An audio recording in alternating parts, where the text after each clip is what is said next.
Hi, welcome back to Anju's Bibin. എല്ലാവർക്കും അവിടെ സുഖമല്ലേ? ഇവിടെ എല്ലാവരും സുഖമായിട്ടിരിക്കുന്നു.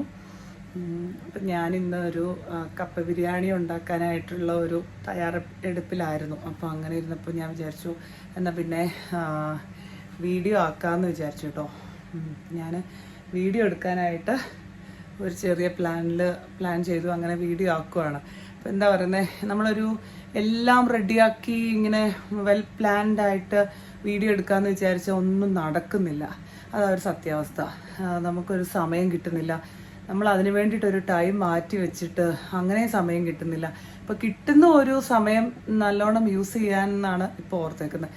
എന്ത് കണ്ടന്റ് ഉണ്ടാക്കണമെന്നോ അല്ലെങ്കിൽ എന്തെങ്കിലും ഒന്ന് ചെയ്യണമെന്നോ ഒക്കെ വിചാരിച്ചാൽ പ്രത്യേക ഒരു ടൈം മാറ്റി വെച്ച് പെർഫെക്റ്റ് ടൈമിന് വേണ്ടിയിട്ട് നമ്മൾ നോക്കിയിരിക്കുമ്പോൾ ഒന്നും നടക്കുന്നില്ല. അപ്പോൾ ഞാൻ വിചാരിച്ചു അപ്പോൾ പ്രസൻറ്റ് ടൈം അതുകൊണ്ട് പെർഫെക്റ്റ് ആക്കാമെന്ന് വിചാരിച്ചു കേട്ടോ. അപ്പോൾ ഞാൻ വിചാരിച്ചു എന്തായാലും കപ്പ ബിരിയാണി ഉണ്ടാക്കുന്നുണ്ട്. അപ്പോൾ എല്ലും കപ്പ എന്ന് പറയുന്നത് നമ്മുടെ ഒരു വീക്ക്നെസ് ആണല്ലോ. അപ്പോൾ പിന്നെ ഞാൻ വിചാരിച്ചു ഇപ്പോൾ തന്നെ അങ്ങ് വീഡിയോയും കൂടെ ആക്കാം. അപ്പം നമുക്ക് പെട്ടെന്ന് കപ്പ ബിരിയാണിയൊക്കെ ഉണ്ടാക്കി ചെറിയ ചെറിയ സംസാരങ്ങളൊക്കെ ആയിട്ട് പെട്ടെന്ന് നമുക്ക് കപ്പ ബിരിയാണിയൊക്കെ ഉണ്ടാക്കി എടുക്കാമെന്ന് പറഞ്ഞ് ഒരുപാട് സമയമൊന്നും എടുക്കുന്നില്ല. ഞാനും അടുത്തിരിക്കുകയാണ്, ഒട്ടും വയ്യ, നല്ല ബുദ്ധിമുട്ടുണ്ട്. ഇനിയിപ്പം 25 ദിവസം കൊണ്ട് പുതിയ ബേബി വരും. അപ്പോൾ അതിന് മുന്നേ മാക്സിമം വീഡിയോ എടുക്കണമെന്നുണ്ട്. പക്ഷെ ഒന്നും നടക്കുന്നില്ല. മനസ്സിന് ഒരു ആഗ്രഹം പോലെയൊന്നും അങ്ങ് വരുന്നില്ല. അപ്പോൾ മനസ്സിലിങ്ങനെ ആഗ്രഹിക്കുന്നുണ്ട്, ഇങ്ങനെ വീഡിയോ എടുക്കണം, അങ്ങനെ എടുക്കണം, ഇങ്ങനെ എടുക്കണം. പക്ഷെ നമ്മുടെ ആരോഗ്യം ഒന്നും സമ്മതിക്കുന്നില്ലെന്നുള്ളതാണ് സത്യം. പറഞ്ഞാൽ വയ്യ, നിൽക്കാൻ ഒരുപാട് നേരം മേല, ഇരിക്കാൻ ഒരുപാട് വരും പറ്റുന്നില്ല. അപ്പോൾ കിടക്കാൻ മാത്രമുള്ളൊരു മൈൻഡേ വരുന്നുള്ളൂ.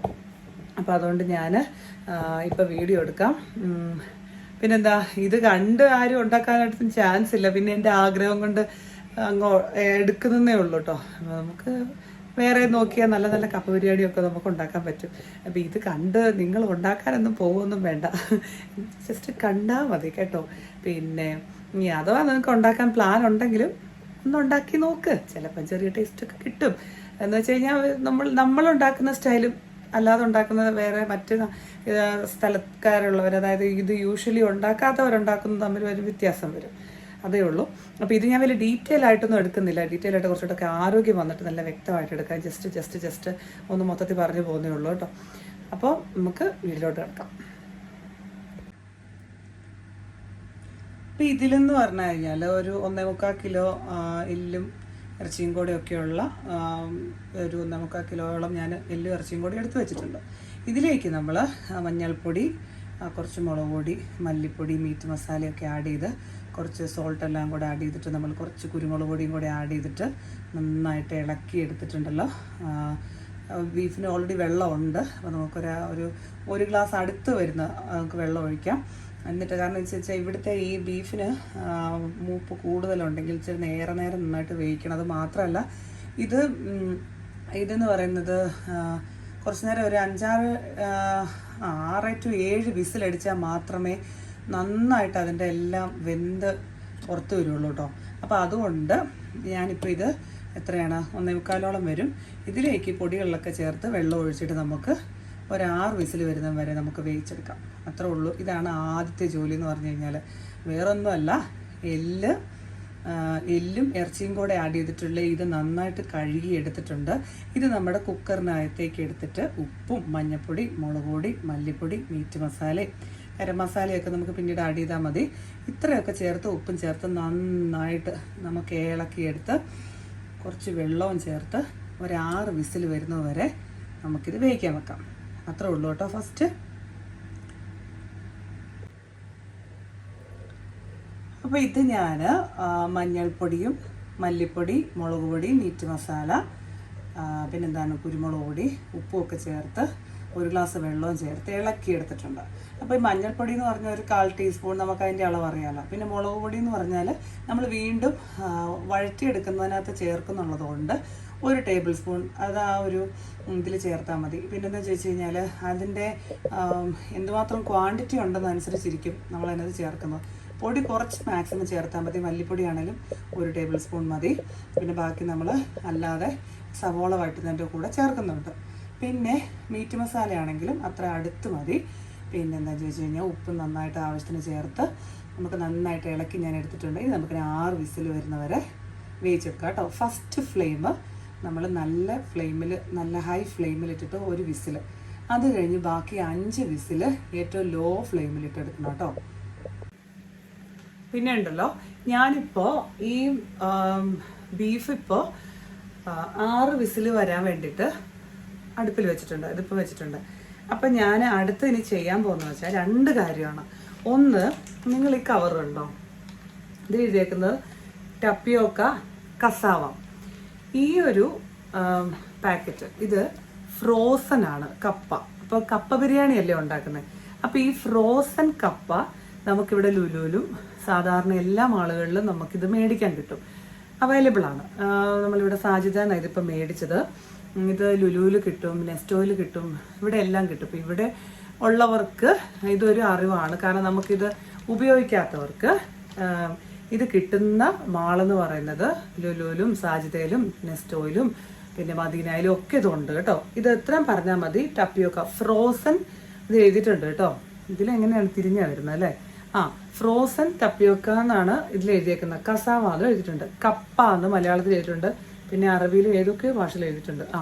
ഇത്ര എഴുതിയിട്ടുണ്ട്. ഈ ഒരു പാക്കറ്റിന് 5 ദിർഹമാണ് ഇവിടെ. ഈ 5 ദിർഹത്തിന് ഞാനിപ്പോൾ ഒരു എടുത്തേക്കുന്നത് 3 പാക്കറ്റാണ് കേട്ടോ. 3 പാക്കറ്റ് 1.25 അടുത്ത് വരും. എന്താണ് നമ്മൾ എല്ലു ഇറച്ചി എല്ലാം കൂടെ എടുത്തേക്കുന്നത്. ഇത് എത്ര ഗ്രാമാണ്? ഇത് 1/4 കിലോ, അടുത്ത് 1/2 കിലോ വരുന്ന, അല്ല 1/2 കിലോ കേട്ടോ, അതിൽ കുറച്ചുകൂടെ കൂടുതൽ വരും. 700 ഗ്രാമാണ് കേട്ടോ നെറ്റ് വെയിറ്റ് കൊടുത്തേക്കുന്നത്. 700 ഗ്രാമാണ് ഒരു പാക്കറ്റ്. അപ്പം ഈ ഒരു പാക്കറ്റ് നിങ്ങൾ അതിൻ്റെ എല്ലു ഇറച്ചി ഇതിൽ എത്ര വരുന്നിട്ടുണ്ടെന്ന്, അതായത് മീറ്റ് എത്ര ക്വാണ്ടിറ്റി ഉണ്ടെന്ന് നിങ്ങൾ കണ്ടല്ലോ. അപ്പോൾ 1.25 അടുത്തുണ്ട്. പിന്നെ ഈ ഒരു 3 പാക്കറ്റ് കപ്പയും കൂടെയാണ് നമ്മൾ വേവിക്കാൻ പോകുന്നത്. പിന്നെ നമുക്ക് ചെയ്യേണ്ടത് സവോള ഒരു അധികമൊന്നും വേണ്ട, ഇത്രത്തിലേക്ക് നമുക്കൊരു 3 എണ്ണം മതിയാവും. 3 എണ്ണം കിടക്കട്ടെ, ഒരു വഴിക്ക് പോകല്ലേ, ഒക്കെ നമ്മുടെ ഇഷ്ടമാണ് കേട്ടോ. ചിലപ്പോൾ എനിക്ക് 2 എണ്ണം മതി, ചിലപ്പോൾ 1 മതിയെന്ന്. അപ്പോൾ ഇത് നമുക്ക് 3 എണ്ണം എടുത്തേക്കാം. അപ്പോൾ ഈ 3 എണ്ണം എടുത്തിട്ട് 3 സവോളയും അരിഞ്ഞെടുത്തിട്ട് പച്ചമുളക്, ഇഞ്ചി, വെളുത്തുള്ളി, കറിവേപ്പില, ഈ വക ഐറ്റംസ് എല്ലാം കൂടെ നമുക്കൊന്ന് അരിഞ്ഞെടുക്കണം കേട്ടോ. ഇതൊന്നും എനിക്ക് സമയം കിട്ടില്ല, ഇപ്പോൾ വന്ന് കയറിയതേ ഉള്ളൂ. മീൻസ് പുറത്തൊന്നല്ല, ഇവിടെ തന്നെ ഉണ്ടായിരുന്നു, പക്ഷെ അടുക്കളയിലേക്ക് കയറിയത് ഇപ്പോഴാണേ ഉള്ളൂ. മമ്മി ഇവിടെ ഉള്ളതുകൊണ്ട് അടുക്കള എവിടെയാന്ന് പോലും ഇടയ്ക്കൊക്കെ ഓർക്കുന്നുള്ളൂ. അപ്പോൾ വീഡിയോ എടുക്കാനുള്ള ഒരു ത്വര കൊണ്ടിട്ട് ഞാൻ കയറിയതാണ് കേട്ടോ. അപ്പം ഞാൻ വൈകി, അതാണ് ഒന്നാമത്തെ സത്യം. പിന്നെ ഞാൻ സവോള നന്നായിട്ട് റെഡിയാക്കി എടുത്ത് നമുക്കതൊന്ന് വഴറ്റിയെടുക്കണം. വഴറ്റുന്നത് ഒന്നുമില്ല, എണ്ണ ഒഴിച്ച് ജസ്റ്റ് കടുക് മൂപ്പിച്ച് ഇഞ്ചി വെളുത്തുള്ളി നമ്മളെല്ലാം ഉണ്ടാക്കുന്നത് തന്നെ, അത് തന്നെ. അതിനകത്തോട്ട് നമ്മൾ ചിക്കൻ കറി വെക്കുന്ന പോലെ തന്നെ എല്ലാം വഴറ്റുന്നതിൻ്റെ കൂടെ ഈ പൊടികളും കൂടെ ചേർത്ത് അങ്ങനെ വെക്കുന്നു.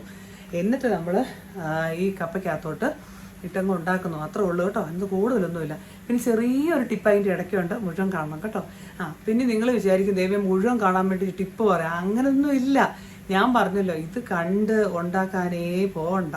പിന്നെ എൻ്റെ വീഡിയോയ്ക്ക് എന്തെങ്കിലും ഒരു കണ്ടന്റ് വേണമല്ലോ, അതുകൊണ്ട് ഞാനിങ്ങനെ ദാരിദ്ര്യ അവസ്ഥയിൽ എടുക്കുന്നതെന്ന് മാത്രമേ ഉള്ളൂ. അപ്പം ഞാൻ പറഞ്ഞ പോലെ ടപ്പിയൊക്ക ഇതെവിടെ കിട്ടും, എല്ലാ ആളുകളിലും കടകളിലും ഒക്കെ കിട്ടും. ഇതിൻ്റെ പേര് ഫ്രോസൺ കപ്പ. അല്ലാത്ത കപ്പയ്ക്ക് കുറച്ചും കൂടെ വില കൂടുതലുണ്ട്. ഇതിന് 5 ദിർഹത്തിന് ഒരു പാക്കറ്റ് കിട്ടും. ഒരു 3 പാക്കറ്റ് ഉണ്ടെങ്കിൽ 3-4 പേർക്ക് നല്ല ലാവിഷായിട്ട് കഴിക്കാം കേട്ടോ. പിന്നെ അപ്പം ഞാൻ പറഞ്ഞു വന്നത്, കപ്പ നമുക്കിപ്പോൾ വേവിക്കാൻ വെക്കണം. കപ്പ നന്നായിട്ട് വേകുന്നതാണ് നല്ലത്. കാരണം എല്ലും കപ്പ ഉണ്ടാക്കുമ്പം വേവിക്കുന്ന പോലെയല്ല, ഈ എല്ലും ഇറച്ചിയും കൂടി ഇട്ട് ഇളക്കുമ്പോൾ നല്ല കുഴഞ്ഞ് നല്ല പരുവായിട്ട് വരണമെങ്കിലുണ്ടല്ലോ ഈ നന്നായിട്ട് വേകണം ഇത് കപ്പ. നമ്മൾ പക്ഷേ സെപ്പറേറ്റ് കപ്പ വേവിക്കത്തില്ലേ, സെപ്പറേറ്റ് വേവിക്കുന്ന സമയത്ത് കുറച്ച് വെന്താൽ മതി. ഇതല്ല വെള്ള കളറിൽ പുട്ട് പോലെ അവിടെ എവിടെയും കാണണം. അപ്പോൾ ഇപ്പം നമുക്ക് ഈ സത്യം പറഞ്ഞ വായിക്കൂടെ വെള്ളം വരുന്നുണ്ട്. കാരണം കുറച്ച് ദിവസമായിട്ട് ഉണ്ടാക്കി കഴിച്ചിട്ടേ. അത് മാത്രമല്ല, കപ്പ ബിരിയാണി എന്ന് പറഞ്ഞാൽ പിന്നെ അതൊരു വികാരമാണ്. ഒരു മനസ്സിലേക്കുണ്ടല്ലോ, ആ ഒരു കപ്പ ബിരിയാണി മാത്രമേ മനസ്സിൽ വരുള്ളൂ പെട്ടെന്ന്. അന്നേരം നമുക്ക് ആ ഒരു ടേസ്റ്റ് അങ്ങ് വരുമല്ലോ. അപ്പോൾ ഇപ്പം എന്നാ ചോദിച്ചാൽ ഞാൻ പറഞ്ഞു വന്നത്, നല്ലോണം വേഗണം കപ്പ എന്ന് കരുതി സാമ്പാർ പോലെ ആവണ്ട. നല്ല ഇങ്ങനെ തവി കൊണ്ടൊന്ന് കുത്തുമ്പോഴേ ഉടഞ്ഞ് കിട്ടണം. പക്ഷെ നമ്മൾ സാധാരണ വേവിക്കുന്നത് കുത്തുമ്പോഴേ ഒത്തിരി അങ്ങ് ഉടഞ്ഞു പോകരുത്, നല്ല ഇച്ചിരി കഷ്ടപ്പെട്ട് പൊടിയണം അങ്ങനെ. അപ്പോൾ ഇത് കഷ്ടപ്പെട്ട് പൊടിയിട്ട ഇഷ്ടപ്പെട്ട് പെട്ടെന്ന് ഇങ്ങനെ ഇടിക്കുമ്പോഴേ അങ്ങോട്ട് വേഗണം. അപ്പോൾ അതുപോലെ ഒന്ന് വെന്തെടുക്കണം. അതിനുവേണ്ടി നമുക്കൊരു സമയം എന്ന് പറഞ്ഞാൽ ഫ്രോസൺ കപ്പയ്ക്ക് വരുന്ന സമയം ഇന്ന് നോക്കാം. കാരണം ഇതിനു മുമ്പ് നോക്കിയിട്ടുള്ള സമയമൊക്കെ വെച്ചിട്ട് അങ്ങോട്ട് മാറും, പിന്നെ തിളച്ചോ നോക്കുന്നു, തിളച്ച് ഇത്ര നോക്കിയാൽ മതി, തിളച്ച് കഴിഞ്ഞിട്ട് ജസ്റ്റ് ഒന്ന് എന്തെങ്കിലും സ്റ്റീലിൻ്റെ തവി കൊണ്ടൊക്കെ ഒന്ന് ജസ്റ്റ് ഇങ്ങനെ നോക്കുമ്പോഴത്തേക്ക് നമുക്ക് പെട്ടെന്ന് മനസ്സിലാവും നല്ല അരവുള്ളത്. അപ്പോൾ നന്നായിട്ട് അങ്ങ് മുറിഞ്ഞു പോവുകയാണെങ്കിൽ അത് ഓക്കെയാണ് ഇത് കപ്പ ബിരിയാണിക്ക്. അപ്പോൾ നന്നായിട്ടൊന്ന് മുറിഞ്ഞു പോകുന്ന രീതിയിൽ നമുക്കൊരു തിളയ്ക്കാൻ എത്ര മിനിറ്റ് മതി, മൊത്തത്തിലൊരു 10 മിനിറ്റ് കൊണ്ട് നമുക്ക് സെറ്റാണ് കപ്പ. അപ്പോൾ 10 കൂടിപ്പോയി 15 to 18 മിനിറ്റ്. അപ്പോൾ നമുക്ക് അത് സെറ്റാക്കി എടുക്കാം. 18 മിനിറ്റ് അല്ല, മറപ്പോയി 10 to 13 മിനിറ്റ്. എന്നിട്ട് കപ്പ വേവിച്ചെടുത്ത് നമുക്കത് ഊറ്റിയിട്ട് മാറ്റി വെക്കണം. പിന്നെ എന്ന് വെച്ച് കഴിഞ്ഞാൽ ഞാനത് വേവിക്കുന്നതൊന്നും കാണിക്കുന്നില്ല, ഞാനത് വേവിച്ച് ഊറ്റി ഇനി വെക്കുകയുള്ളൂ. പിന്നെ സവോള ഞാൻ വഴറ്റിയെടുക്കും കേട്ടോ. എന്നിട്ട് നമുക്കിതെല്ലാം കൂടെ ഇട്ട് സെറ്റ് ചെയ്യാം. ഓക്കെ, അപ്പോൾ നമ്മൾ ഇത്രയൊന്നും നമുക്കൊന്ന് ചെയ്യാം. അതെ, ഞാൻ കപ്പ വേവിക്കാൻ വെച്ചു കേട്ടോ. അപ്പോൾ ഞാൻ ഒന്നെടുത്ത് കാണിച്ചു തരാമെന്ന് വെച്ചു ഫ്രോസൺ കപ്പ എങ്ങനെയാണെന്നുള്ളത്. ഇത് ഇങ്ങനെയാണ് ഇരിക്കുന്നത് കേട്ടോ. ഫ്രോസൺ കപ്പ സാധാരണ നമ്മൾ പൊളിച്ചെടുക്കുന്ന കപ്പ നടുവേ നമ്മൾ ചെണ്ടം മുറിക്കാൻ വേണ്ടിയിട്ട് എടുക്കുന്ന പോലെ ഇരിക്കും, ഇങ്ങനെ ഇരിക്കും കേട്ടോ. ഇതിനകത്തൂടെ വേര് നടുക്കൂടെ പോകും. ഇപ്പം നിലവിൽ ഇതിനകത്ത് വേരില്ല, ഇങ്ങനെയാണ് ഇതിരിക്കുന്നത്. ഇത് നമുക്ക് വേര് കളഞ്ഞിട്ട് വെക്കാം, വേര് കളയാതെയും വെക്കാം. ഇപ്പം ഞാൻ വേരൊന്നും കളയാൻ പോയില്ല. ഞാൻ ഒരാൾ എല്ലാത്തിൻ്റെയും വേര് കളയുന്നതിലും ഭേദം കിട്ടുന്നു ഞാൻ വേരെടുത്ത് സൈഡിലേക്ക് വെക്കുന്നതല്ലേ എളുപ്പം. അപ്പോൾ അതുകൊണ്ട് ഞാൻ വിചാരിച്ചു നമ്മൾ ഉപ്പിട്ട് വെള്ളം ഒഴിച്ച് അതങ്ങ് വേഗം വെച്ചു, അത്രേ ഉള്ളൂ. എന്നിട്ട് അങ്ങ് മൂടി വെക്കുക. ഇത് വലിയ കാര്യമൊന്നും അല്ല കേട്ടോ, പെട്ടെന്ന് കഴിയും. പിന്നെന്താണ്, ഇത്രേ ഉള്ളൂ. ഇനി നമുക്ക് വേവിച്ചോണ്ട് വരാം. അപ്പോഴേ ഒരു കാര്യം പറയാൻ വിട്ടുപോയിട്ടോ. ഈ കപ്പ വേവിക്കുന്നവർക്ക്, അതായത് ഞാൻ ഈ പറയുന്നത് ഇപ്പൊ ഒരു വിസിലടിക്കും.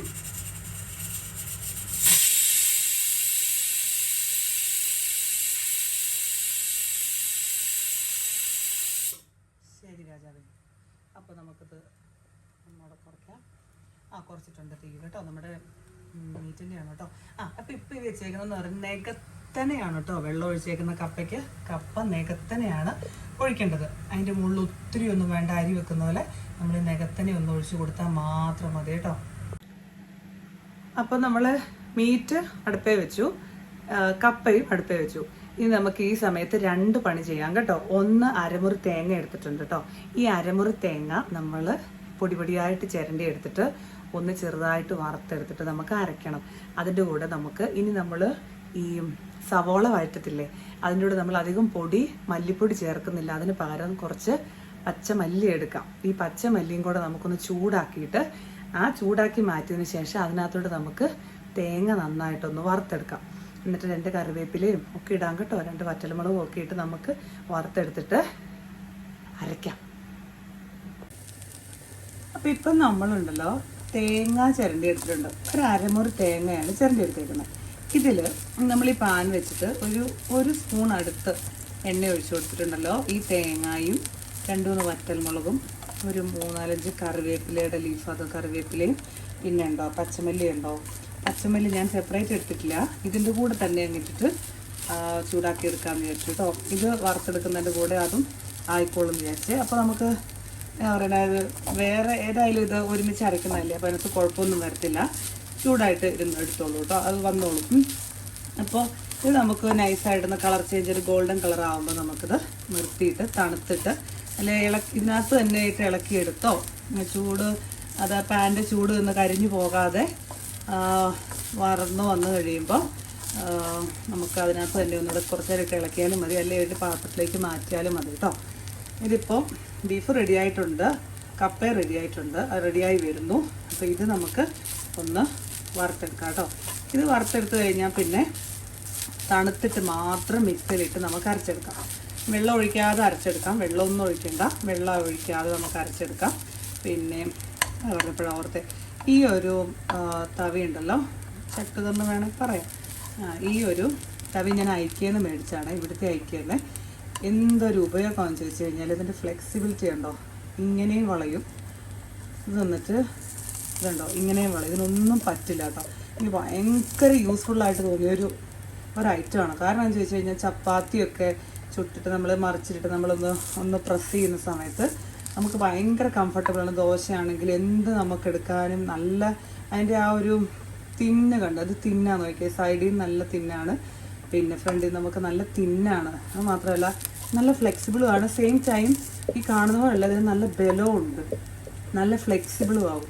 അപ്പം നിങ്ങൾ ആരെങ്കിലും എവിടെയെങ്കിലും ദുബായിലോ അല്ലെങ്കിൽ ഇത് ഐക്യമുള്ള കടയിൽ അല്ല ഐക്യമുള്ള ഏരിയയിൽ നിങ്ങൾ എവിടെയെങ്കിലും ഐക്യ പോവുകയാണെന്നുണ്ടെങ്കിൽ ഐക്യ നിങ്ങൾ എവിടെയെങ്കിലും കാണുകയാണ്, അല്ലെങ്കിൽ നിങ്ങൾ ഓൺലൈനായിട്ടും ഐക്യ ഒന്ന് പർച്ചേസ് ചെയ്യുകയാണെങ്കിൽ ഇങ്ങനെയുള്ള ഐറ്റംസ് വിടരുത്. അത്രയും എന്താ പറയുന്നത്, ഇതിൻ്റെ ആ ഒരു ഒന്നും വായി വരുന്നില്ലല്ലോ, ഇതിൻ്റെ ഒരു കിളി പോയിട്ടോ, ഒന്നും വരുന്നില്ല വായിൽ. അത് തന്നെ ക്വാളിറ്റി എന്തൊരവസ്ഥയാണെന്ന് നോക്കി, ഒന്നും പറയണ്ട. ഈ ഒരു അവസ്ഥയിൽ മനസ്സിൻ്റെ ഒരു മാനസിക നില എന്ന് പറഞ്ഞു കഴിഞ്ഞാൽ മനസ്സുണ്ടെന്ന് മാത്രമേ ഉള്ളൂ. തെറ്റിയിട്ടുണ്ടോയെന്ന് ചോദിച്ചാൽ മനസ്സ് തെറ്റിയിരിക്കുക എന്ന് വേണേൽ പറയാം. അല്ലെങ്കിൽ പിന്നെ ഈ ഒരു അവസ്ഥയിൽ ഞാനിപ്പോൾ വീഡിയോ എടുത്തു നടക്കുമോ, അത് തന്നെ അവസ്ഥ. അപ്പോൾ ഇതിൻ്റെ ഒരു ക്വാളിറ്റി എന്ന് പറഞ്ഞു കഴിഞ്ഞാൽ അസാധ്യമാണ്. അപ്പോൾ നിങ്ങൾ എവിടെയെങ്കിലും അതെന്താണ് ഐക്യ പോവോ അല്ലെങ്കിൽ ഇപ്പം ഞാൻ ഒരു കൈ കൊണ്ട് സ്റ്റാൻഡ് പിടിച്ചേക്കാണ് കേട്ടോ. അപ്പോൾ ഞാൻ പെട്ടെന്ന് തന്നെ ഇത് പറഞ്ഞ് നിർത്തുന്നതുകൊണ്ട് ഞാൻ തുടങ്ങിയതാണ്. പക്ഷേ വർത്താനം പറഞ്ഞു തുടങ്ങിയ പിന്നെ എനിക്ക് നിർത്താൻ ഭയങ്കര പാടാണ്. ഇപ്പം വീഡിയോ ആണെന്നോ നേരെ സംസാരിക്കുകയാണെന്നൊന്നുമില്ല. അപ്പോൾ ഞാൻ പറഞ്ഞു വന്നത് ഇപ്പം ഞാൻ ലോ ഫ്ലെയിമിലിട്ടേക്കുന്നത് കേട്ടോ. ലോ ഫ്ലെയിമിൽ വേണം നമുക്കിതൊന്ന് വറുത്തെടുക്കാനേ. അപ്പോൾ ഇത് ഐക്യം നിങ്ങൾ എവിടെയെങ്കിലും എപ്പോഴെങ്കിലും പോകണേ ഐക്യം കിട്ടുവാണെങ്കിൽ മേടിക്കണം. നല്ല ക്വാളിറ്റി ഉള്ളൊരു പ്രൊഡക്റ്റാണ്. പിന്നെ എന്താണ് അത്രയൊക്കെ ഉള്ളൂ പറയാൻ. ഇതിനകത്ത് ഇപ്പം വേറെ ഒന്നും പറയാനില്ലല്ലോ. ഇത് കൂടുതലല്ലേ മല്ലി ഇട്ടു, പച്ചമുളക് ഇട്ടില്ല, പച്ചമുളകല്ല വറ്റൽമുളക് ഇട്ടു, കറിവേപ്പില ഇട്ടു, തേങ്ങ ഇട്ട കാര്യം ഞാൻ പറഞ്ഞില്ലേ. ഈ കാണുന്ന മുഴുവൻ തേങ്ങയാണ് നമ്മൾ എണ്ണ ഒഴിച്ച് ആദ്യം ഇട്ടത് കേട്ടോ. തേങ്ങയും വറ്റൽമുളകും കറിവേപ്പിലയും ഒക്കെ എടുത്തിട്ടുണ്ട്. അപ്പോൾ നമുക്കിതിന് ചൂടാറിക്കഴിഞ്ഞ് വെള്ളം തൊടാതെ ഒന്ന് അരച്ചെടുക്കാം. കപ്പർ നമുക്കിപ്പോൾ ഓഫ് ചെയ്ത് ഊറ്റിയെടുക്കണം. സവോള എന്നിട്ട് നമുക്കൊന്ന് വഴറ്റിയെടുക്കണം. എന്താണ് ഒന്ന് ചെറുതായിട്ട്. പിന്നെ ഇപ്പം ഒരു കാര്യം എന്ന് പറഞ്ഞു കഴിഞ്ഞാൽ സവോള വറ്റുന്ന സമയത്ത് മല്ലിപ്പൊടി ചേർക്കേണ്ട ആവശ്യമില്ല. നമ്മൾ ആദ്യം ബീഫിൻ്റെ കൂടെ ചേർത്തിട്ടുണ്ട്, പിന്നെ ഇപ്പം പച്ചമല്ലി ഇതിനകത്ത് ചേർത്തിട്ടുണ്ട്. ഇത് നമ്മൾ അരച്ച് ചേർക്കുമ്പോൾ അതിന് ടേസ്റ്റ് കിട്ടും, അല്ലെങ്കിൽ പൊടി കൂടിപ്പോവും. പിന്നെ തേങ്ങയും ചേർക്കുന്നുണ്ടല്ലോ അതിൻ്റെ കൂടെ ഞാനൊരു രണ്ട് ടേബിൾ സ്പൂൺ പച്ചമല്ലി ഇതിൽ എടുത്തിട്ടുള്ളൂ കേട്ടോ. 2 സ്പൂണേ ഉള്ളൂ, അത് ധാരാളം മതി. ഞാനൊരു ടേബിൾ സ്പൂണോളം നമ്മൾ ബീഫിൻ്റെ കൂടെ ഇട്ടിട്ടുണ്ട്. ഇതിന് ഒരുപാട് പൊടി കൂടിപ്പോയാൽ കൊള്ളത്തില്ല കപ്പ ബിരിയാണിക്ക്, അതുകൊണ്ട് നമുക്ക് കുറച്ചെടുത്താൽ മതി. അപ്പോൾ വേറെ ഒന്നുമില്ല, നമുക്കിത് ഒന്ന് മൂപ്പിച്ചെടുക്കാം കേട്ടോ. പൊടിയൊന്നും ഇട്ട് നമുക്ക് നശിപ്പിക്കണ്ട. നമുക്ക് വഴറ്റുന്നതിൻ്റെ കൂടെ വേറെ അപ്പുറത്ത് പൊടി ഇടാം. മല്ലിപ്പൊടി നമുക്ക് നോക്കട്ടെ, ഈ ബീഫൊക്കെ വെന്തിട്ട് അതിൻ്റെ ഒരു കളറൊക്കെ നോക്കി ടേസ്റ്റ് നോക്കിയിട്ട് നമുക്ക് വേണമെങ്കിൽ ചേർത്താൽ മതി. നിലവിൽ അതിൻ്റെ ആവശ്യമില്ല. നമ്മൾ പൊടി ബീഫിൻ്റെ കൂടെ ചേർത്തത് കൊണ്ട് ഈ ഒരു പച്ചമല്ലി ഇപ്പം നന്നായി സെറ്റായിട്ടുണ്ട്. ഇതും കൂടെ അരച്ച് ചേർക്കുമ്പോൾ അതിൻ്റെ മൊത്തത്തിൽ പിടിച്ചോളൂ. അല്ലെങ്കിൽ ഇനി അതോടെ ചേർക്കാൻ പോയി കഴിഞ്ഞാൽ മൊത്തത്തിലൊരു മറ്റേ മല്ലിപ്പൊടിയുടെ കൂടി നിന്നാലോ. അപ്പോൾ നമുക്ക് സവാള മൂപ്പിക്കാം കേട്ടോ. സവാള, പച്ചമുളക്, ഇഞ്ചി, വെളുത്തുള്ളി, കറിവേപ്പില എല്ലാം കൂടി എടുത്ത് നമുക്കിപ്പോൾ അരിഞ്ഞ് മൂപ്പിച്ചെടുക്കാം. അപ്പോഴേ ഞാൻ ഇഞ്ചിയും വെളുത്തുള്ളിയും പച്ചമുളക് 2 എണ്ണവും 2 സവോളയും ഒക്കെ എടുത്ത് നല്ല പോലെ ഇതുപോലെ ഒന്ന് വഴറ്റിയെടുത്തിട്ടുണ്ട്. ഇതിനകത്തോട്ട് നമ്മൾ മുമ്പേ വറുത്ത് വെച്ച തേങ്ങ ഞാൻ നല്ലതായിട്ട് അരച്ചെടുത്തിട്ടുണ്ട്. വെള്ളം പൊടിച്ചെന്ന് വേണേൽ പറയാം, വെള്ളം ചേർക്കാതെയാണ് എടുത്തത് കേട്ടോ. ഇതിനകത്തോട്ട് ഞാനിപ്പോൾ അരച്ചതങ്ങ് ചേർക്കാൻ പോവാം. എന്നിട്ട് നന്നായിട്ടങ്ങ് ഇളക്കി കൊടുക്കാം കേട്ടോ. ഒന്നുകൂടെ ഇതിൻ്റെ കൂടെ ഇട്ട് ഒന്ന് ഇളക്കിയെടുക്കാം. അപ്പോൾ ഇളക്കിയെടുക്കുന്നതിന് തൊട്ട് മുന്നേ, പൊടി ഇടുന്നതിന് മുന്നേ, അതായത് നമ്മൾ അരച്ച് വെച്ചത് ചേർക്കുന്നതിന് തൊട്ട് മുന്നേ നമുക്ക് ശകലം മഞ്ഞൾപ്പൊടിയും മുളക് പൊടിയും ചേർത്ത് കൊടുക്കാം. എന്നിട്ടൊരു 1/4 ടീസ്പൂൺ ഒരു 1/2 ടീസ്പൂൺ മല്ലിപ്പൊടിയും കൂടെ ചേർക്കാം. 1/2 ടീസ്പൂൺ കേട്ടോ.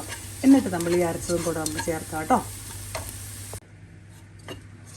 ഇതുണ്ടോ, കുറച്ച് ഒരു 1/4 ടീസ്പൂൺ മല്ലിപ്പൊടിയും കുറച്ച് മുളക് പൊടിയും മഞ്ഞൾപ്പൊടിയും ചേർത്തിട്ടുണ്ട് കേട്ടോ. എന്നിട്ട് നമ്മൾ ഈ പൊടിച്ച് വെച്ച ഈ തേങ്ങ വറുത്ത് അരച്ചതും കൂടെ ഞാനിപ്പോൾ ചേർത്തിട്ട് ഒന്ന് ജസ്റ്റ് ഒന്ന് ഇളക്കി എടുത്തിട്ട് നമുക്ക് വെന്തിരിക്കുന്ന ബീഫ് ഇതിലേക്ക് അങ്ങ് ഒഴിച്ചു കൊടുക്കണം. ഒന്ന് ചെറുതീയിൽ കേട്ടോ, വളരെ ലോ ഫ്ലെയിമിൽ നമുക്കിതൊന്ന് മൂപ്പിച്ചെടുക്കാം ഒന്നുകൂടെ. എന്നിട്ട് ലാസ്റ്റ് നമുക്കൊരു ടിപ്പ് ചേർക്കാനുണ്ട്. ആ ലാസ്റ്റ് നമുക്ക് ടിപ്പ് ചേർത്തതിന് ശേഷമാണ് ഉടച്ച കപ്പ എടുത്ത് നമ്മളങ്ങ് ചേർക്കുന്നത്. അപ്പോൾ ലാസ്റ്റ് ടിപ്പ് എന്നാ നമുക്ക് നോക്കാം കേട്ടോ. അപ്പം നമ്മൾ തേങ്ങ വറുത്ത് നമ്മളിപ്പോൾ അരച്ച് ഇതിനകത്തോട്ട് ചേർത്തു കേട്ടോ. ഇത് നമ്മളിങ്ങനെ ഇളക്കി എടുക്കുവാണ്. ഇത് നമ്മൾ ജസ്റ്റ് ഒന്ന് മൂപ്പിച്ചെടുത്തിട്ട് നമുക്ക് വെന്തിരിക്കുന്ന ബീഫുണ്ടല്ലോ ഇതിനകത്തോട്ട് അങ്ങ് ചേർത്ത് അങ്ങ് ഇളക്കി അങ്ങ് എടുക്കണം. എന്നിട്ട് അതൊന്ന് തിളച്ച് വന്ന് കഴിയുമ്പം നമുക്കൊരു അടിപൊളി സംഭവം ഇതിനകത്തോട്ട് ചേർക്കാനുണ്ട്. അതുകൂടെ ചേർത്ത് കഴിഞ്ഞാൽ നമുക്ക് ഫ്ലെയിം വേണേൽ ഓഫ് ചെയ്യാം. എന്താണെന്ന് വെച്ചാൽ ഈ തേങ്ങ പിന്നെ കപ്പ നമ്മൾ പിന്നെ അങ്ങ് ഉടച്ച് വെച്ചാൽ മതി. വേറെ ഒന്നും ചെയ്യണ്ട. കപ്പയ്ക്കകത്ത് മഞ്ഞൾപ്പൊടി ചേർക്കോ വേറെ തേങ്ങ ചേർക്കോ ഒന്നും ചെയ്യണ്ട. അതൊന്ന് ഉടച്ച് വെച്ചിട്ട് എപ്പോഴാണോ നമ്മൾ കഴിക്കുന്നത് അതിന് 5 മിനിറ്റ് മുമ്പ് ഇതിനകത്തോട്ട് ഇട്ട് ഇളക്കിയെടുത്താൽ മതി. ഇപ്പം ഞാനിത് മൂപ്പിക്കുമല്ലേ, ഇതിനകത്തോട്ട് മൂത്ത് കഴിയുമ്പോൾ ഇതിപ്പോൾ ഏകദേശം നല്ല പരുവായിട്ടുണ്ട് കണ്ടോ. ഇതിനകത്തോട്ട് നമ്മളിപ്പോൾ ഈ വെന്തിരിക്കുന്ന ബീഫ് അങ്ങോട്ട് ചേർക്കും. എന്നിട്ട് നമ്മൾ എപ്പോഴാണോ കഴിക്കുന്നത് ചേർത്ത് കഴിഞ്ഞിട്ടൊരു ടിപ്പുണ്ട്. അത് ചേർത്ത് കഴിഞ്ഞിട്ട് നമ്മൾ കഴിക്കുന്നതിന് തൊട്ട് മുന്നേ 5 മിനിറ്റ് മുന്നേ എപ്പോഴാണോ നമ്മൾ കഴിക്കാൻ റെഡിയാകുന്നത് അതിന് തൊട്ട് മുന്നേ നമ്മൾ ഈ ഇളക്കി വെച്ചേക്കുന്ന കപ്പയും കൂടെ ചേർത്താൽ കപ്പ ബിരിയാണി റെഡി. അപ്പോൾ ഇത് മൂത്തിട്ടുണ്ട്. നമുക്ക് ഇതിനകത്തോട്ട് ബീഫ് ചേർക്കാം കേട്ടോ. അപ്പം നമ്മൾ അടുത്ത് വേറൊരു പാൻ വെച്ചിട്ട് അതിലേക്ക് 2 ടേബിൾ സ്പൂൺ എണ്ണ ഒഴിച്ച് കൊടുത്തിട്ടുണ്ടല്ലോ. 2 ഏലക്കായും ഈ ഒരു ഇലയും. പിന്നെ ഈ ഇലയ്ക്ക് നിങ്ങളെന്താ പറയുക? ഇത് ഞങ്ങൾ പറയുന്ന ഈ സർവ്വസുഗന്ധി ഇലയുടെ വേറൊരു സംഭവമാണ്. ഇടനേലയുടെ ചെറുതായിട്ട് വരും. നമ്മൾ ഈ മസാലയ്ക്കൊക്കെ ചേർക്കുന്ന ഈ ഇലയില്ലേ, ശരിക്കുള്ള പേര് എനിക്കും മറന്നുപോയിട്ടോ. പക്ഷേ ഇത് എൻ്റെ പേര് മറന്നുപോയി. എന്തായാലും പിന്നെ ഈ 1 ഇഞ്ച് നീളത്തിൽ നമ്മുടെ കറുവാപ്പട്ടയുടെ ഇതും കൂടെ ചേർത്ത് 2 ചെറുത് കേട്ടോ, 2 എണ്ണം ചെറുതായിട്ട് ചേർത്തിട്ടുണ്ട്. ഗ്രാമ്പൂ ചേർത്തിട്ടുണ്ട്. ഈ ഇത്രയും കൂടെ ചേർത്തിട്ട് ഒന്ന് മൂപ്പിച്ച് കൊടുക്കണം. എന്നിട്ട് നമുക്ക് അടിപൊളി നമ്മളെല്ലാവരും ചേർക്കുന്നൊരു സാധനം ഞാൻ അവസാനം ഒന്ന് ചേർക്കുന്നതേ ഉള്ളൂ കേട്ടോ. വേറെ വലിയ വ്യത്യാസങ്ങളൊന്നുമില്ല. അപ്പോൾ കാണിച്ചു തരാം. ഇത്രേ ഉള്ളൂ. ഈ ഉള്ളി തന്നെ ചേർത്തിട്ട് അത് ഈ ഉള്ളി ഒരു 7 ഉള്ളി ഞാൻ എടുത്തിട്ടുണ്ട്. ഈ ഉള്ളി ഉണ്ടല്ലോ ഒരുപാട് കുനുകുനാന്ന് ചെറുതായിട്ട് അരിയണ്ട, ഒന്ന് കീറിയാൽ മതി. 2 3 ആയിട്ടൊന്ന് കീറിയിട്ട് ഇങ്ങനെ ഉള്ളിക്കകത്തിട്ടൊന്ന് നന്നായിട്ടൊന്ന് മൂപ്പിച്ചെടുക്കണം. ഇതുപോലെ മൂപ്പിച്ചെടുത്തിട്ട് മൂക്കട്ടെ കേട്ടോ. എനിക്ക് നല്ലൊരു മണം വരുന്നുണ്ട്. എനിക്ക് ഈ ഉള്ളി ഇഞ്ചി ഒക്കെ മൂക്കുന്ന മണം ഒരു അസാധ്യ മണമാണ്.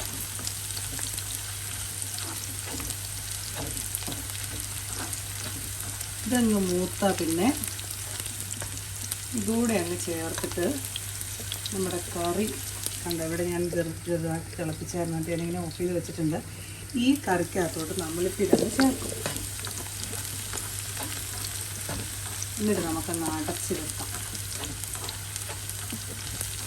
അതിനുശേഷം വിളമ്പുന്നതിന് തൊട്ട് മുന്നേ നന്നായിട്ടങ്ങ് തിളപ്പിച്ചിട്ട് കപ്പയും ചേർത്തങ്ങ് ഇളക്കിയെടുത്താൽ എൻ്റെ പൊന്ന് സാറേ പിന്നെ ചുറ്റുമുള്ള ഒന്നും കാണാൻ പറ്റില്ല. സത്യം. കപ്പ ബിരിയാണി, എല്ലും കപ്പ അല്ലെങ്കിൽ ഏഷ്യാഡ്, ഇതാണ് സംഭവം. പിന്നെ ഇതുപോലെ നിങ്ങൾ എവിടെ ഉണ്ടാക്കുന്നത് കാണാൻ ചാൻസ് ഇല്ല. കാരണം ഈ രീതിയിൽ ഇതാദ്യമായിട്ട് ഞാനായിട്ടാണ് ഉണ്ടാക്കുന്നതെന്ന് എനിക്ക് വളരെ വ്യക്തമായിട്ടറിയാം. ഇങ്ങനെ ഒരിടത്തും ഉണ്ടാക്കിയതായിട്ടും കഴിച്ചതായിട്ടും ആരും ഇൻഗ്രീഡിയൻറ്റ് പറഞ്ഞായിട്ടും ഒരിടത്തും ഞാൻ കണ്ടിട്ടില്ല. നമ്മുടേതായിട്ട് ഉണ്ടാക്കിയൊരു പരിചയപ്പെട്ട് വരുമ്പോൾ ഒരു ഇതുണ്ടല്ലോ, ഇതിലെങ്കിൽ ഞാനങ്ങ് ഉണ്ടാക്കുകയാണ് കേട്ടോ. യൂഷ്വലി ഇച്ചിരി അങ്ങോട്ടും ഇങ്ങോട്ടും വ്യത്യാസമൊക്കെ ഉണ്ടെന്നേ ഉള്ളൂ. ഈ തേങ്ങ വറുത്തരയ്ക്കാതെ ഇടാം, ചുമ്മാ ചേർക്കാം. പിന്നെ ഇതല്ലാതെ ചേർക്കാം. ഇപ്പോൾ ഉള്ളി അല്ലാതെ ചേർക്കാം. 2 3 മതി. പിന്നെ ഇതൊന്നുമില്ല, ചുമ്മാ എല്ലും കപ്പിയിട്ട് ഇളക്കിയെടുക്കാം. അങ്ങനെ പല പല രീതിയിൽ ഇതിനെ വാർത്തെടുക്കാം. എന്തായാലും നമുക്കിപ്പോൾ നിലവിൽ ഇങ്ങനെ ആയിട്ടുണ്ട്. ഇതൊരു ശകലം കൂടെ ഒന്ന് മൂത്ത് വരണം കേട്ടോ. അപ്പോൾ ഞാൻ നന്നായിട്ടൊക്കെ ചേർത്ത് കൊടുത്തു കേട്ടോ. ഇത് ഉള്ളി നമ്മളിപ്പോൾ മൂപ്പിച്ച് ചേർത്തല്ലോ. ഇനി ചെയ്യേണ്ടതെന്ന് പറഞ്ഞു കഴിഞ്ഞാൽ ഒന്നും ചെയ്യാനില്ല. സംഭവം അടച്ച് വെക്കാം. കഴിക്കുന്നതിന് തൊട്ട് മുന്നേ നമുക്ക് കപ്പയും കൂടെ ഉടച്ചെങ്കിൽ ഇതിനകത്തോട്ട് ചേർത്തങ്ങ് ഇളക്കി എടുത്താൽ ഇനി ഇതിൻ്റെ കൂടെ നമുക്ക് സൈഡ് ഡിഷായിട്ട് റൈത്തയായിട്ട് ഉണ്ടാക്കാം, അല്ലെങ്കിൽ സല്ലാസ് പോലെ സവോള അരിഞ്ഞെടുത്തിട്ട് അങ്ങനെ ഉണ്ടാക്കാം കേട്ടോ. അപ്പോൾ ആ രീതിയിൽ നമുക്ക് സെറ്റ് ചെയ്തെടുക്കാം. ഇനിയിപ്പോൾ ഇത് റെഡിയായി. ഈ കപ്പ നന്നായിട്ട് ഉടച്ചിട്ട് ഇതിനകത്ത് ചേർത്ത് ഇളക്കി എടുത്താൽ കപ്പ ബിരിയാണി അത്രേ ഉള്ളൂ കേട്ടോ. എന്തായാലും ഞാൻ നല്ലോണം മടുത്തു. ഇനിയിപ്പോൾ റെസ്റ്റ് എടുത്തില്ലെങ്കിൽ എൻ്റെ കാര്യത്തിന് തീരുമാനമാകും. അപ്പോൾ ഇതിൻ്റെ ബാക്കി കാര്യങ്ങളോട് ഞാൻ കാണിക്കാം കേട്ടോ. അപ്പം ഞാൻ നേരത്തെ പറഞ്ഞ പോലെ ഈ നമ്മൾ മൂടി വെച്ചായിരുന്നല്ലോ, ഏത് ഉള്ളി വറുത്തിട്ടിട്ട് നമ്മൾ മൂടി വെച്ചു. അത് കഴിഞ്ഞിട്ട് ഞാനിപ്പോൾ ഇത് തിളയ്ക്കാൻ വെച്ചേക്കുക. എന്തിനാണ്? ഈ സമയത്ത് തിളച്ചതിന് ശേഷമാണ് നമ്മൾ എന്തൊക്കെ നോക്കുന്നത്. ഉപ്പ് നോക്കണം, പിന്നെ മസാലയൊക്കെ റെഡിയാണെന്ന് നോക്കണം. അതിനുശേഷം നമുക്ക് കപ്പ ഇതിലേക്കിട്ട് ഇളക്കണം. അപ്പം നിലവിൽ ഇതിങ്ങനെ തിളച്ച് വരികയാണ് കേട്ടോ. നന്നായിട്ട് തിളച്ചിട്ട് നമുക്കിതിലേക്കിപ്പം കപ്പയും കൂടെ ഇട്ട് ഇളക്കാം. അപ്പം ഇപ്പം നമ്മൾ കഴിക്കാനെടുക്കുന്ന പാത്രത്തിനാട്ടോ ഞാനിത് എടുക്കുന്നത്. അപ്പം നിങ്ങൾ ഇതിനകത്ത് പ്രത്യേകം ശ്രദ്ധിക്കേണ്ടത് ഇതിൻ്റെ ഉപ്പ് നോക്കണം ഈ സമയത്ത്. കാരണം കപ്പയുടെ ഉപ്പും ഇതിനകത്ത് ഇടുന്നതിന് മുന്നേ, ചേർക്കുന്നതിന് മുന്നേ നോക്കണം. ഇതിൻ്റെ ഉപ്പും നോക്കണം, ബീഫിൻ്റെ ഉപ്പും നോക്കണം. എന്നിട്ട് കുറവാണെന്നുണ്ടെങ്കിൽ ചേർക്കുക. കപ്പയ്ക്ക് നമുക്കൊന്നും ചെയ്യണ്ട. അതിനകത്ത് എന്തിനും രണ്ടിനും അഡ്ജസ്റ്റ് ചെയ്യുന്ന രീതിയിൽ ഇതിലേക്ക് നമുക്ക് ഉപ്പ് വേണമെങ്കിൽ ചേർക്കാം, അല്ലെങ്കിൽ ചേർക്കണ്ട. ഇതിപ്പോൾ ഓക്കെയാണ്, ഇതിൻ്റെ ഉപ്പെല്ലാം പാകമാണ്. അപ്പോൾ നമുക്കൊരു പൊടിക്ക് കപ്പയേക്കാളും ഇതിൽ കൂടി നിൽക്കുന്നതാണ് നല്ലത്. അപ്പോൾ നമുക്ക് ഇട്ട് ഇളക്കി എടുക്കുമ്പോഴത്തേക്കും റെഡിയാവും. നന്നായിട്ട് വെട്ടി അങ്ങോട്ട് തിളക്കട്ടെ കേട്ടോ. വെട്ടി തിളച്ച് കഴിഞ്ഞാൽ നമുക്ക് കപ്പയും കൂടി അങ്ങിട്ടിട്ട് നന്നായിട്ട് അങ്ങ് ഇളക്കിയെടുക്കാം. ഇപ്പോൾ അപ്പം അത് കഴിഞ്ഞ് കഴിഞ്ഞാൽ സംഭവം റെഡിയാണ്. ഈ ഒരു ആ ഒരു വാട്ടർ കൺസിസ്റ്റൻസി ഉണ്ട്, ആ ടെക്സ്ചർ ഉണ്ടല്ലോ, ഈ ഒരു ടെക്സ്ചറിൽ വേണം ഇത് നിൽക്കാൻ. എന്നാലേ നമ്മുടെ ആ കപ്പ നല്ല കുഴഞ്ഞ് നല്ലൊരു വാട്ടറി പരുവത്തിൽ നിൽക്കത്തുള്ളൂ, അല്ലെ ഡ്രൈ ആയി പോകും. അപ്പോൾ ഇത് നമുക്ക് ഒരുപാട് തിളച്ച് പറ്റിക്കണ്ട. തിളച്ചു നമുക്കറിയാമല്ലോ, തിളച്ചിട്ടുണ്ട്. ഇനി നമുക്ക് കപ്പ ചേർത്ത് കൊടുത്ത് ഇളക്കാം. അപ്പോൾ നമ്മുടെ കപ്പ ബിരിയാണി റെഡി ആയിട്ടുണ്ട് സുഹൃത്തുക്കളെ. നല്ല അടിപൊളി കപ്പ ബിരിയാണി ഞാൻ നല്ല കുഴച്ചെടുത്ത് സെറ്റാക്കി എടുത്തിട്ടുണ്ട് കേട്ടോ. ഇങ്ങനെയൊരു വാട്ടറി ടെക്സ്ചറാണ് ഞാൻ ഉദ്ദേശിച്ചത്. ഇങ്ങനെ ഇരിക്കണേ. ഇനിയും ഡ്രൈ ആയി പോയാൽ കൊള്ളത്തില്ല കേട്ടോ. ഇങ്ങനെ ഇരിക്കണം. ഇതിൻ്റെ ഗുണം എന്നാന്ന് ചോദിച്ചു കഴിഞ്ഞാൽ കഴിക്കാനും ഒരു സുഖമാണ്. ഇനി ടൈം ചൂടാക്കിയാലും അതിൻ്റെ പാകത്തിന് ഇരിക്കും. നമുക്കിപ്പം തണുത്ത് പോയെങ്കിൽ കുറച്ചു നേരം കഴിഞ്ഞ് ചൂടാക്കാനാണെങ്കിലും നന്നായിട്ടത് ചൂടാക്കിയെടുക്കാം, അല്ലെങ്കിൽ ഒരു സുഖം ഉണ്ടാവില്ല കേട്ടോ. ഇതിപ്പം നല്ല അടിപൊളിയായിട്ട് സെറ്റായിട്ടുണ്ട് കേട്ടോ. കണ്ടോ, ഈ ഒരു തവി കൊണ്ട് തന്നെ ഞാൻ കുഴച്ചതുണ്ട് കേട്ടോ. കപ്പയാണെങ്കിലും ഉടച്ച് ചേർത്തെല്ലാം ഇതുകൊണ്ട് ഇങ്ങനെ ഇരിക്കണം. നല്ല അടിപൊളി സംഭവമാണ് കേട്ടോ. അപ്പോൾ ഇങ്ങനെ എല്ലാവരും ഒന്ന് ഉണ്ടാക്കി നോക്കിയിട്ട് അഭിപ്രായം പറയണം കേട്ടോ. ഞാനിത് പ്ലേറ്റിലേക്ക് വിളമ്പുന്ന വീഡിയോ ഒന്നും എടുക്കണ്ടല്ലോ. സത്യം പറഞ്ഞാൽ മടുത്തു. ഇനി അവിടെ ഇവിടെയൊക്കെ ഈ സ്റ്റാൻഡും ഫോണും ഒക്കെ വെച്ചുകൊണ്ട് കിടക്കാൻ വയ്യാഞ്ഞിട്ടാട്ടോ. ഇപ്പോൾ ഇത്രയേ ഉള്ളൂ. ഇനിയിപ്പോൾ ഞങ്ങൾ കഴിക്കുന്ന കാണിച്ചു തരേണ്ട കാര്യമൊന്നുമില്ലല്ലോ. സംഭവം റെഡി ആയിട്ടുണ്ട്, ഇത്രേ ഉള്ളൂ. അപ്പോൾ ഇതുപോലെ ഉണ്ടാക്കി നോക്കണം. അഭിപ്രായങ്ങളും നിങ്ങളുടെ നിർദ്ദേശങ്ങളും ഒക്കെ കമൻറ്റ് ബോക്സിൽ ഒന്ന് ഇടണം കേട്ടോ. ലൈക്ക് ചെയ്യണം കേട്ടോ, സപ്പോർട്ട് ചെയ്യണം, സബ്സ്ക്രൈബ് ചെയ്യണം. ആദ്യമായിട്ടാണ് കാണുന്നെങ്കിൽ സബ്സ്ക്രൈബ് ചെയ്യണം കേട്ടോ. അപ്പോൾ നിങ്ങളുടെ എല്ലാ സപ്പോർട്ടും സ്നേഹവും ഒക്കെ പ്രതീക്ഷിക്കുന്നു. അപ്പോൾ നമുക്ക് അടുത്ത വീഡിയോ ആയിട്ട് വീണ്ടും കാണാം. Take care, bye bye.